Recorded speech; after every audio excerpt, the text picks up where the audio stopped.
দিয়েছিলেন। তার ভিতর থেকে একটা নবী ছিল মুসা আলাইহিস সালাতু ওয়াস সালাম। এই মুসা নবী সব সময় আল্লাহর সাথে কথা বলতো, আল্লাহকে প্রশ্ন করত, আল্লাহকে জিজ্ঞাসা করত। কোন নবী আল্লাহকে এতটা প্রশ্ন করে নাই যতটা প্রশ্ন করেছে মুসা আলাইহিস সালাতু ওয়াস সালাম। আল্লাহ এটা কেমনে হলো, আল্লাহ ওটা কেমনে হলো, আপনি এটা কেমনে করেন, আপনাকে এটা করার কে ক্ষমতা দিল? বিভিন্ন প্রশ্ন মুসা নবী আল্লাহকে করতেন। অন্য কোন নবী এরকম আজে বাজে প্রশ্ন কখনো আল্লাহ তাআলাকে করতো? কিন্তু হ্যাঁ, মুসা নবী যে প্রশ্নগুলি আল্লাহকে করতেন, এই প্রত্যেকটা প্রশ্নের ভিতরে উম্মতদের জন্য শিক্ষা রয়েছে, প্রত্যেকটা প্রশ্নের ভিতরে আমাদের জন্য কল্যাণ রয়েছে। নবী যদি মুসা আলাইহিস সালাতু ওয়াস সালাম যদি প্রশ্ন আল্লাহকে না করতেন, আমরা কখনো তার ব্যাখ্যাও জানতে পারতাম না, আল্লাহ কি বলেছে এটাও জানতাম না, কখনো সংশোধন হতাম। মুসা আলাইহিস সালাতু ওয়াস সালাম দীর্ঘ সফরে যাচ্ছেন, কয়েকদিন তিনি সফর করবেন হাতে লাঠি নিয়ে। মুসা নবীর একটা তো লাঠি ছিল, লাঠি নিয়ে মুসা আলাইহিস সালাতু ওয়াস সালাম রাস্তা দিয়ে হেঁটে হেঁটে হেঁটে হেঁটে যাচ্ছেন। হঠাৎ করে রাস্তার মাঝখানে যাওয়ার পরে এমন বৃষ্টি, এমন তুফান শুরু হয়ে গিয়েছে, মুসা নবী আর রাস্তা দিয়ে হেঁটে হেঁটে যাইতে পারতেছে না। এতটা বৃষ্টি পড়া শুরু হয়ে গেছে, এমন বাতাস, এমন তুফান শুরু হয়ে গেছে। মুসা নবী এই তুফান দেখে মুসা নবী বলতেছে, এই তুফানের ভিতরে যদি আমি দাঁড়ায় থাকি আমাকে বাতাসে উড়িয়ে নিয়ে চলে যাইতে পারে। তো মুসা নবী এই বাতাস থেকে বাঁচার জন্য, মুসা নবী বৃষ্টি থেকে বাঁচার জন্য একটা গাছের নিচে চলে গেলেন। বিশাল একটা বট গাছ বা বিভিন্ন গাছ হইতে পারে, হাদিসের কিতাবের ভিতরে এসেছে যে কেউ বট গাছ বলেছে, কেউ পাকুলের গাছ, পাকুলের গাছ বোঝেন তো, পাকুলের গাছ বলেছে, কেউ আবার অনেক বড় লতা পাতা যুক্ত আরবি ভাষাতে একটা কি জানি গাছের নাম লিখছে, এরকম একটা বিশাল গাছের নিচে হযরত মুসা আলাইহিস সালাতু ওয়াস সালাম যায় বসলেন। মুসা আলাইহিস সালাতু ওয়াস সালাম যখন বসেছিলেন, এই সময় আল্লাহ তাআলা আসমান থেকে জিবরাইল আমিনকে মুসা নবীর কাছে পাঠিয়ে দিয়েছে।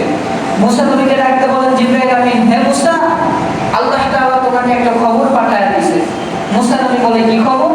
খবরটা হচ্ছে তুমি এখান থেকে ডান দিকে একটু কিছু রাস্তা যাওয়ার পরে দেখবা একটা ঘর রয়েছে, এই ঘরের ভিতরে চলে যাইবা, যাওয়ার পরে দেখবা এই ঘরের ভিতরে একজন ব্যক্তি রয়েছে, এই ব্যক্তির শরীরের ভিতরে আকাশের বৃষ্টি পড়তেছে।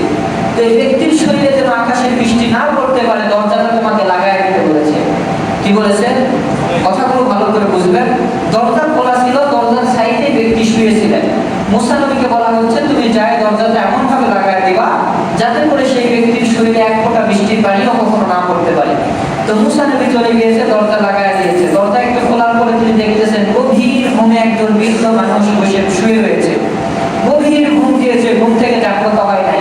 মুসা নবী সুন্দর করে দরজা লাগায় দিয়েছেন। দরজাটা লাগানোর পরে মুসা নবীর গাছের নিকটে ফিরে এসে আল্লাহর প্রশ্ন করতেছেন, আল্লাহর হুদায় প্রশ্ন করে আল্লাহ তাআলাকে বলতেছে, আল্লাহ, এই ব্যক্তিকে আমি মুসার চেয়ে বেশি আমল করে যে আমি মুসার যায় তার খেদমত করলাম, আমি মুসার যায় তার দরজা লাগায় দিলাম, সে অথচ জানি না যে তার নবী এসে তার খেদমত করে গিয়েছে। সে কি আমল করেছে, এত আমল করে ফেলাইছে যে আমি মুসার চেয়েও সে বেশি দামি। আল্লাহ তাআলা তাকে বলে, মুসা রে, ওই ব্যক্তি তো দামি হয়, ওই ব্যক্তি সবচাইতে বড় গুনাহগার, কিন্তু ওই ব্যক্তি সবচাইতে বড় গুনাহগার হওয়ার পরেও আমি আল্লাহ তাআলা চাই না তার শরীরের ভিতরে এক ফোঁটা বৃষ্টির পানি পড়ুক। কেন? তার শরীরের ভিতরে যদি এক ফোঁটা বৃষ্টির পানি পড়ে তাহলে সে এই বৃষ্টির কষ্টতে, কারণ সে অসুস্থ, এখান থেকে ওখানে শুয়ে যায় একটু সরে যে ঘুমাবে এরকম শরীরে তার ক্ষমতা নাই।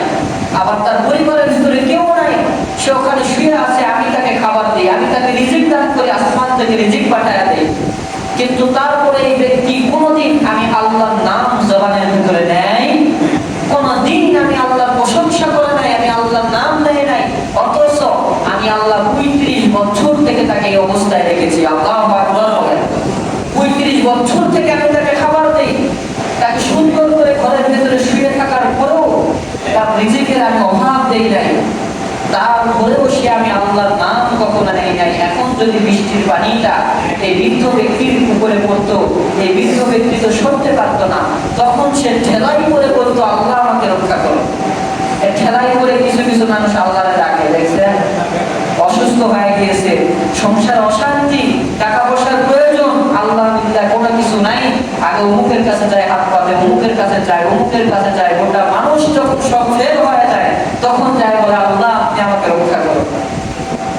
আল্লাহকে যে ব্যক্তি ডাকার জন্য সামান্য পরিমাণ ভুল করবে, আল্লাহ তাআলা বলেন তোমার কপালের ভিতরে কখনো রহমত আসতে পারে। জাকারিয়া আলাইহিস সালাতু ওয়াস সালামের ঘটনা তো জানেন। সামান্য আল্লাহর কাছে সাহায্য না চায় গাছকে বলেছিল, গাছ এই কাফেরদের হাত থেকে তুমি আমাকে রক্ষা করো। গাছ মাঝখান দিয়ে ফাঁক হয়ে গিয়েছিলেন, জাকারিয়া আলাইহিস সালাতু ওয়াস সালাম গাছের ভিতরে ঢুকে গিয়েছিলেন। শাস্তি স্বরূপ আল্লাহ তাআলা তার পাঞ্জাবির একটা ঝুল বাহির করে রেখেছিলেন। কাফেররা এসে দেখে পাঞ্জাবির ঝুল দেখা যায়, কাফেরের সন্তান ডাকতে বলে গাছের মাঝখানে কল্লা বরাবর কাটা শুরু করে দাও। কাটতেছে কাটতেছে কল্লার কাছাকাছি আসবে, আল্লাহ ডাকতে বলে আল্লাহ আপনি আমাদের রক্ষা করুন। আল্লাহ বলে জাকারিয়া যেই সময় আমার কাছে চাওয়ার কথা ছিল, কিন্তু তুমি তো সেই সময় আমি আল্লাহর কাছে চাও নাই, গাছের কাছে চেয়েছো, তো এখনই গাছের কাছে চাও, গাছ তোমাকে রক্ষা করুক।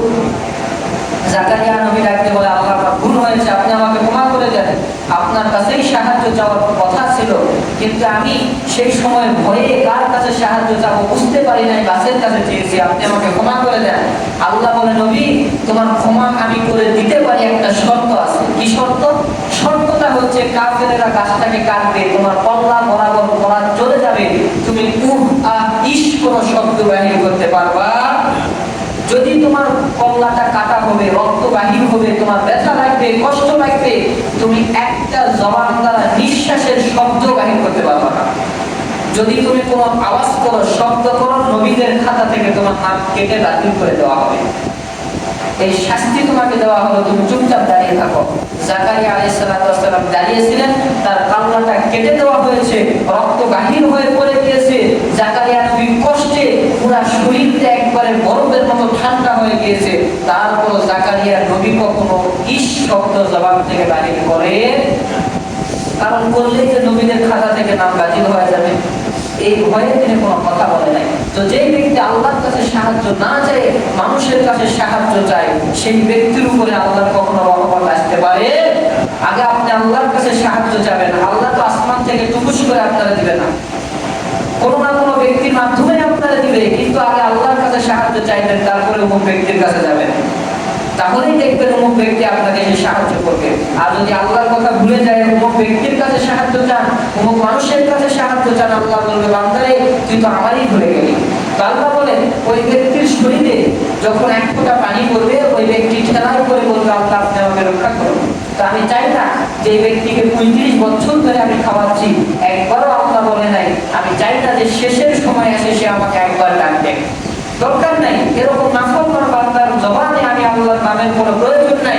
এই কারণে আমি বলেছি মুসা গায়ে তুমি দরজাটা লাগায় না, যাতে করে ওই ব্যক্তি আমি আল্লাহকে না ডাকতে পারে, মৃত্যুর পর তাকে কঠিন যন্ত্রণাময় শাস্তির ভিতরে রাখা হবে। চিল্লায় বলে নাউজুবিল্লাহ। মুসা নবী আবার রাস্তাতে হেঁটে হেঁটে যাচ্ছিলেন, হঠাৎ করে মুসা নবী দেখলেন বট গাছের নিচে একজন ব্যক্তি দাঁড়িয়ে রয়েছে। ওই ব্যক্তি ওখানে এমন জোরে জোরে আওয়াজ করে কান্না করতেছে। মুসা নবী দেখলেন ওই ব্যক্তির চোখ দিয়ে ঝরঝর করে পানি পড়তেছে, আর ওই ব্যক্তির সামনে সুন্দর একটা পাখি ঠোঁটের ভেতর করে আঙ্গুলের একটা থোপা নিয়ে এসেছে, যাকে আমরা বাংলা ভাষায় বলে থাকি আঙ্গুল ফলের একটা স্তূপ, মানে একটা ঝোপা। একটা ঝোপা পাখি মুখের ঠোঁটের ভেতরে এনে ওই ব্যক্তির সামনে রেখে দিয়েছে। ওই ব্যক্তি সেই আঙ্গুল ফল খাওয়া শুরু করে দিয়েছে। মুসা নবী ওই ব্যক্তির সামনে যায় বললেন, ওই যুবক ভাই কি হয়েছে, কান্না কেন করতেছো? ওই ব্যক্তি ডাকতে বলেন, ইয়া রাসূলুল্লাহ ইয়া হাবিবাল্লাহ, নবী গো, ও নবী আমি এখানে বসে বসে 40 বছর পর্যন্ত তওবা করি, আমার জিন্দেগিতে এমন কোনো গুনাহ নাই আমি করি নাই, মদ পান করেছি, জিনা করেছি, মানুষদের উপরে জুলুম করেছি।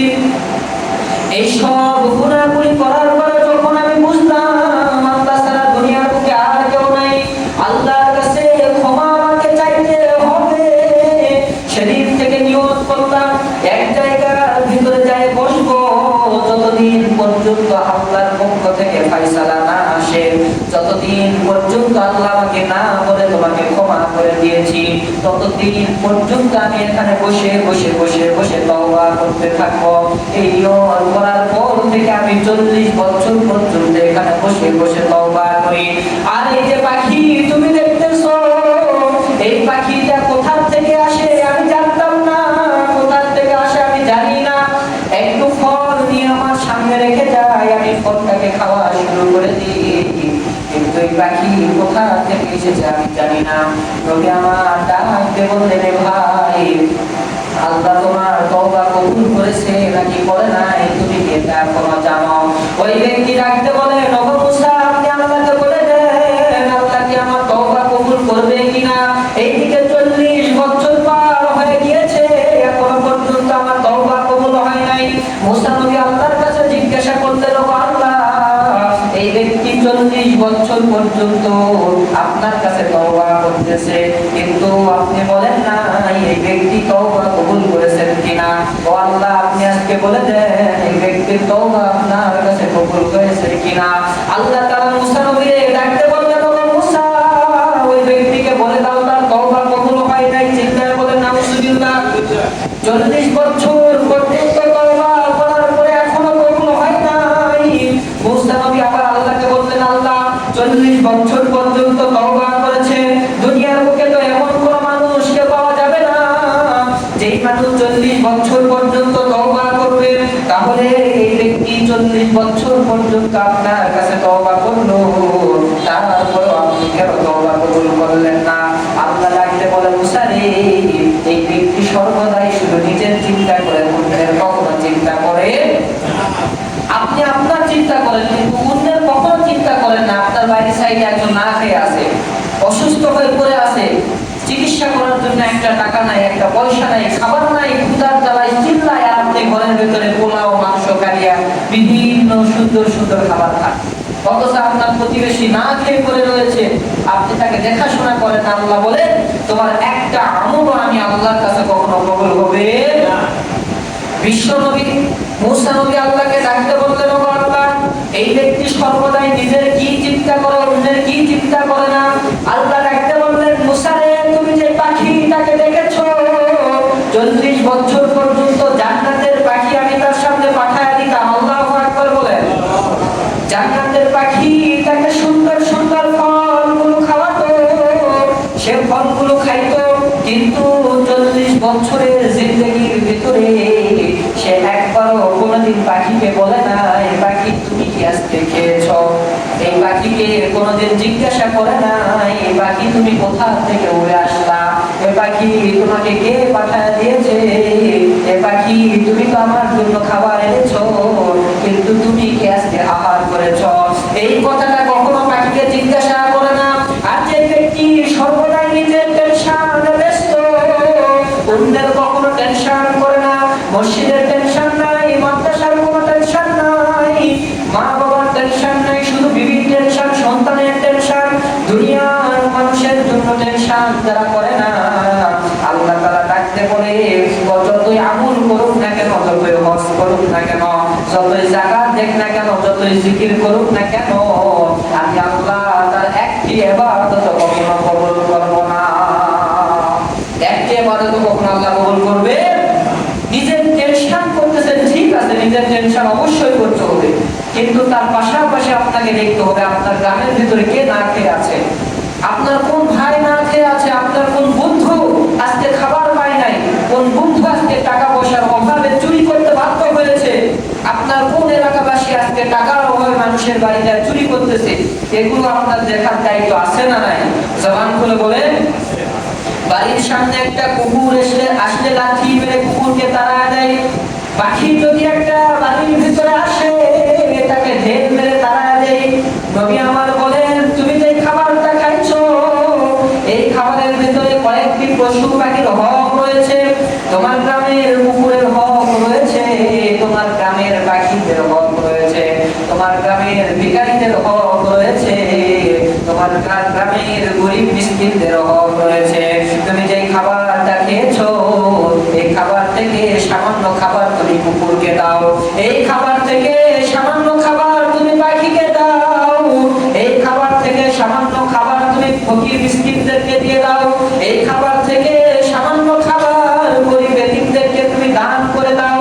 নবী আমার বলেন এই দানের উসিলা করিয়া আল্লাহ তাআলা কিয়ামতের ময়দানে বলল বান্দা নিজের টেনশন কোনদিন তুমি করো নাই, অন্যের টেনশন সর্বদাই তুমি করেছো, সর্বদাই ব্যস্ত থেকেছো।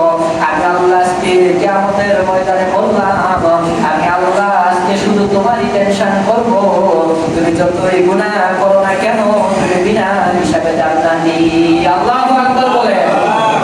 এই জন্য অন্যের টেনশন করার দরকার আছে না নাই? জবান খুলে বলেন। অন্য ব্যক্তিরও টেনশন করবেন, গ্রামের ইমাম সাহেব কি খাইলো, গ্রামের মুয়াজ্জিন কেমনে চললো, আপনার অমুক ভাই কেমনে চললো, এগুলো টেনশন করতে হবে। আসলে এবার ঘটনায় ফিরে যায়। মুসা আলাইহিস সালাতু ওয়াস সালাম আল্লাহর যখন বললেন, আল্লাহ এই ব্যক্তির তওবা আপনি কেন কবুল করেন না? 40 বছর পর্যন্ত তওবা করতেছে। আমার আল্লাহ ডাকতে বলে, মুসা রে, সে সর্বদাই নিজের টেনশন করত কিন্তু মানুষের টেনশন করত না। যে পাখি 40 বছর পর্যন্ত খাবার দেয়, এই পাখিকে কখনো জিজ্ঞাসাও করে নাই পাখি তুমি খেয়েছো কিনা। এইটা করার কারণে আমি আল্লাহ তার তওবা কবুল করি নাই। সে যদি আরো 40 বছর তওবা করে কবুল হবে না। নবী আমার মুসা নবী এবার ওই ব্যক্তিকে যখন খবরটা দিয়ে দিয়েছেন, ওই ব্যক্তি কান্না শুরু করেছে। আসলে আমার অপরাধের কারণে আল্লাহ আমার তওবা কবুল করে নাই। এইবার ওই ব্যক্তি মুসা নবীকে একটা প্রশ্ন করেছেন, জোরে বলেন কয়টা? ঘুমানো যাবে না, জোরে বলেন কয়টা প্রশ্ন করেছে? একটা প্রশ্ন করেছে। এইবার সে একটা প্রশ্ন ওই ব্যক্তি মুসা নবীকে বললেন, হে মুসা, 40 বছর তওবা করেছি কবুল হয় নাই মানলাম, কিন্তু আমি যে 40 বছর ইবাদত করলাম তওবা করলাম, এর বিনিময়ে কি আল্লাহ আমাকে কিছু দিবে না? এইবার মুসা নবী আল্লাহকে বললেন, আল্লাহ আমি কি জবাব দেব আপনি বলে দেন। আল্লাহ মুসা নবীকে বলল, মুসা তাকে বলে দাও তার একটা দোয়া কবুল করা হবে। জোরে বলেন কয়টা? একটা দোয়া কবুল করা হবে, কিন্তু সেই দোয়ার ভিতরে সে নিজের ক্ষমা কখনো প্রার্থনা করতে পারবে, কখনো তওবা করতে পারবে, কিন্তু একটা দোয়া তার আমি কবুল করব। এইবার ওই ব্যক্তি হাত তুলে আল্লাহরে বলে, ও আল্লাহ আমি চাই না আপনি আমাকে ক্ষমা করে দেন, কিন্তু একটা দোয়া আপনার কাছে আমি করতে চাই। আপনি যখন জাহান্নামের ভিতরে আমাকে রাখবেন, এমন একটা জাহান্নামে আমাকে রাখবেন যে জাহান্নামে দ্বিতীয় কাউকে রাখার জায়গা থাকবে না। দ্বিতীয় কাউকে রাখার জায়গা থাকবে, শুধু আমাকে যেখানে রাখবেন পুরা জাহান্নামটা যেন আমি দাঁড়াই হয়ে যায়, আমার দেহটা বিশাল করে দিবেন। এই জাহান্নামে অন্য ব্যক্তি যেন কখনো আর থাকতে পারে। আল্লাহ তাআলা মুসা নবীকে ডাকতে বললেন, মুসা ওই ব্যক্তিকে আবার আপনি জানায়া দেন, ওই ব্যক্তিকে আমি আল্লাহ ক্ষমা করে দিলাম, ওই ব্যক্তিকে জান্নাত দিয়ে দিলাম। আল্লাহু আকবার বলেন। এখন ওই ব্যক্তি খুশি হয়ে মুসা নবীকে ডাকতে বলেন, মুসা আল্লাহ নাকি আমারে ক্ষমা করবে না, কিন্তু এখন দেখি আল্লাহ আমারে ক্ষমা করে দিয়েছে, কেন দিল? আল্লাহ ডাকতে বলে, মুসা রে জানায়া দাও, এতদিন পর্যন্ত সে সর্বদাই নিজের টেনশন করেছে, অন্যের টেনশন করে নাই, কিন্তু আজকে সে নিজের টেনশন করে নাই, পৃথিবীর সব মানুষের টেনশন করেছে। আল্লাহু আকবার বলেন।